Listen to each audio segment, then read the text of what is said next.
Hey everybody, it's Jason from the Texas Gun Vault, and today I'm coming to you with another range report. Today's range report is going to be on the Ruger Wrangler. This is a 22 long rifle version of a Colt single action army. Well, I guess the Ruger Vaquero as well. This is a little bit out of my wheelhouse. You guys know I'm normally shooting tactical style firearms. Well, this is going way back to the heritage of the single action revolver. So let's see how I like this thing. I definitely already have some opinions when it comes to the loading and unloading, but let's see if my thoughts can change after putting a few rounds downrange.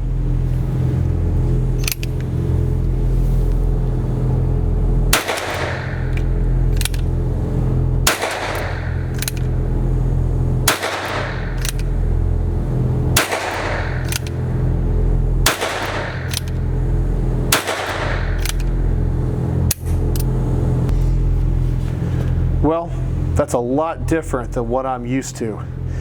My aim is horrible with it. I don't like having to cock the hammer every single time. Firearms have definitely come a long way, but this gun definitely has a cool factor to it. Let me load this thing up a few more times, and then we're going to talk about the loading and unloading and a couple things I've noticed about it.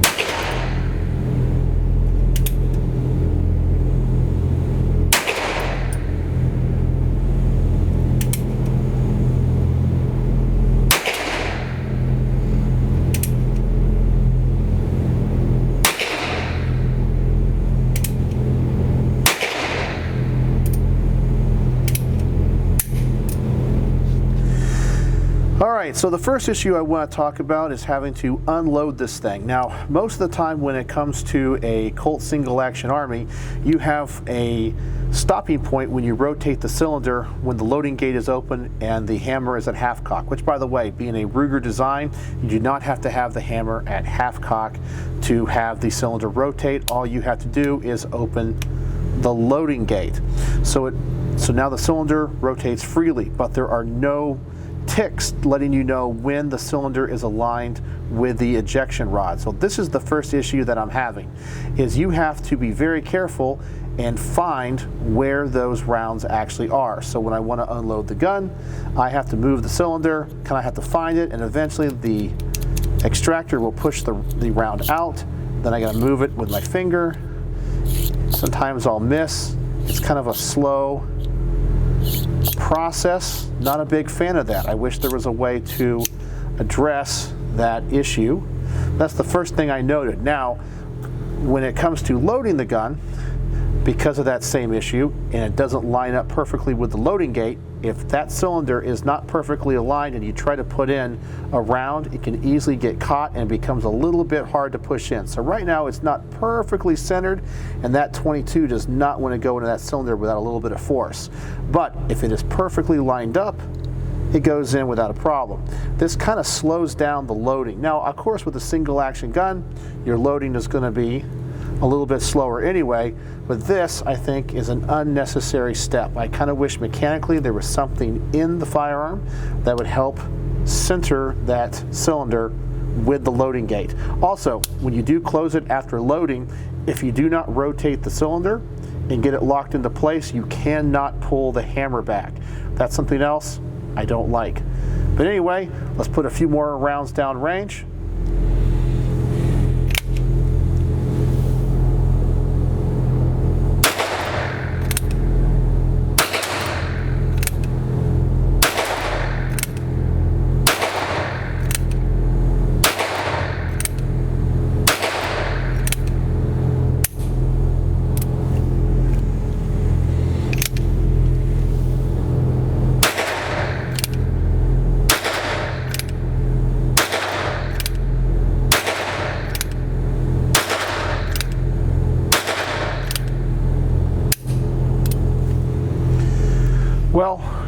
There is definitely a cool factor to this gun, but there's also a factor of, man, it is miserable to load and unload if you're wanting to spend a lot of time at the range. But it's definitely a high quality gun.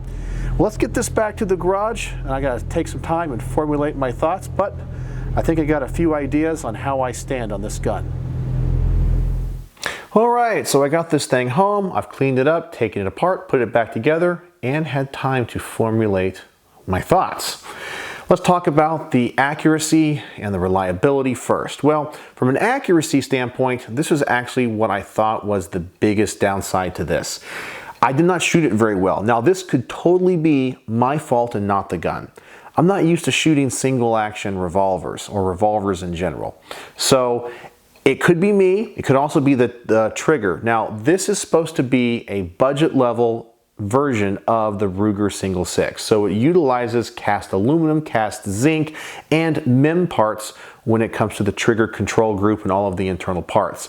And you can really tell when you pull the hammer back. It has a little bit of a grittiness to it. It kind of squeaks a little bit.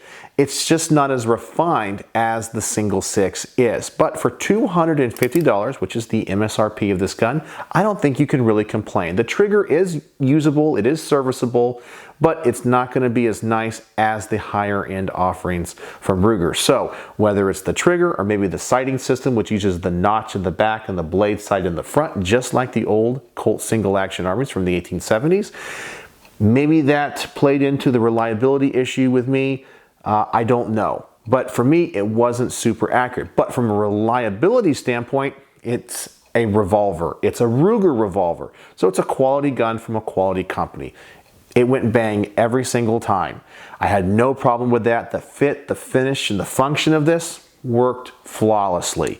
I think you get a lot of gun for $250. In fact, that's what really surprised me when I went online to kind of do a little bit of research on this. I was surprised that the gun looks so well for such a low price point.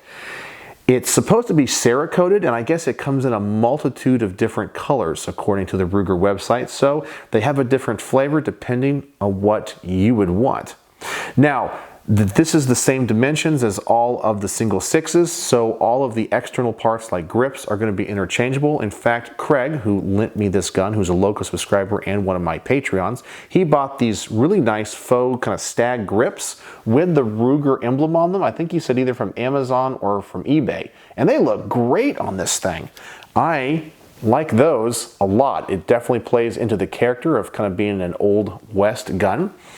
Ruger also has incorporated many modern safeties into this gun as well. So we all know the Ruger design compared to the Colt design. In order to rotate the cylinder, you just have to pop out the loading gate and the cylinder turns. That's kind of an innovative thing. You don't have to have the hammer at half cock.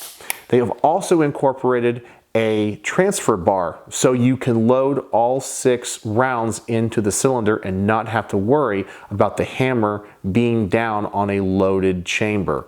So that is really nice as well. So it uses kind of a modern safety device, and you do get 6 rounds. Now, if you're a purist, I know there's a lot of purists out there that say you always got to do the cowboy load when it comes to a single action gun, even if it does have the transfer bar.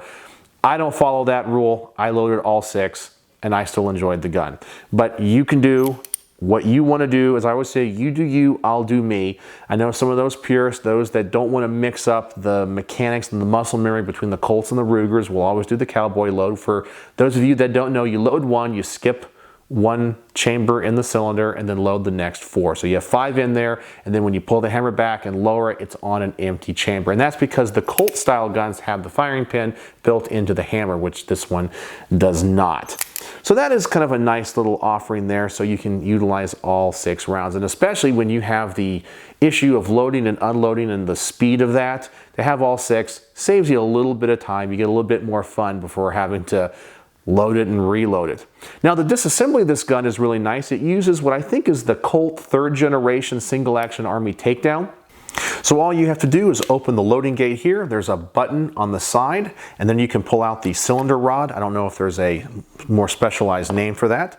And then the cylinder simply pops out. That's it. You can clean this. You can get to all of the internals of the gun right here for cleaning as well. All you got to do is pop this back in. and then push that button again, push in the cylinder rod. Sometimes it's a little bit tricky to get it all lined up again, but that's it. Loading gate closed, and the gun is back together. So it's very easy to maintain and very easy, I guess I'll say, to field strip. Now, who do I think is the intended audience of this gun? Well, I think the intended audience of this gun would be youth shooters. So maybe if you have a youngster that you want to get into guns, but you want to buy them a safe and reliable firearm that they can learn firearm handling and safety practices, this might be a really fine gun to give them. As I said, it's not a semi-auto. They have to kind of learn how a gun works, how it operates. There's a lot of advantages, I think, to starting a youth off on a 22 like this. I also think this is a fun gun for somebody that's just looking for a plinker at the range. You want the feel of a cowboy gun, but you don't want to spend a lot of money on, let's say, 45 long Colt or 357. Just something that's in 22, don't want to spend a lot of money. I think that would be also its intended audience. I do not think that this would be a great concealed carry gun or something that would be used for home defense. In fact, when it comes to my final evaluation, I'm going to give this thing 2 rankings because I don't want people to take a general ranking and go, well, I think I can use this as a do-all gun, because I don't really think that you can. But with all of that said, it is a fantastic little revolver. It really gives you the feel of a single action army, but in 22 at a very affordable price point. So while it's not the highest quality gun, it's not a target gun, one of the descriptions that I would give it is simply fun and cool. There you go. So how would I rank this on my little star chart? Well, the 2 rankings I'm going to give it is, first off, is it a concealed carry home defense gun? Absolutely not. I would give it 1 out of 5 stars. You have no place for like optics or rails or any of that. It is a single action cowboy style gun. But for what this gun is and what it does, and from the company it comes from and what I think you get for the price point, easily 4.5 stars out of 5. Easily. This is a lot of fun, well built, as I mentioned. It just does what it's supposed to do. So if you buy it for that purpose, 4.5 stars out of 5.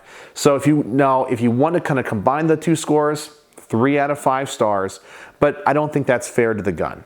So if you buy this, you're buying it for a very specific purpose. So thank you, Craig, for letting me borrow this gun. It's been an absolute joy to shoot, to take apart, and learn about. This is a gun that I may not have ever gotten to shoot if it wasn't for you, because I'm not really that much into revolvers, and especially single action revolvers. I own 1. And this kind of makes me go, maybe I could get a Ruger single 6, which I think is only a few $100s more than this one, but I think might be worth it. But if $250 is your budget, this would be the way to go. So let me give you guys a couple of close-ups of this thing. Beautiful gun, beautiful gun. It really does look the part. Love those grips that Craig put on. I think he got those, I said, from Amazon or eBay. So all the parts from a single 6 will fit onto this. It is just a very nice, affordable firearm. So do you guys own a Ruger Wrangler? Maybe you guys own the single 6 or the single 10, which is the 10-shot cylinder. So let me know in the comment section below on what you guys think. So as always, thanks for watching.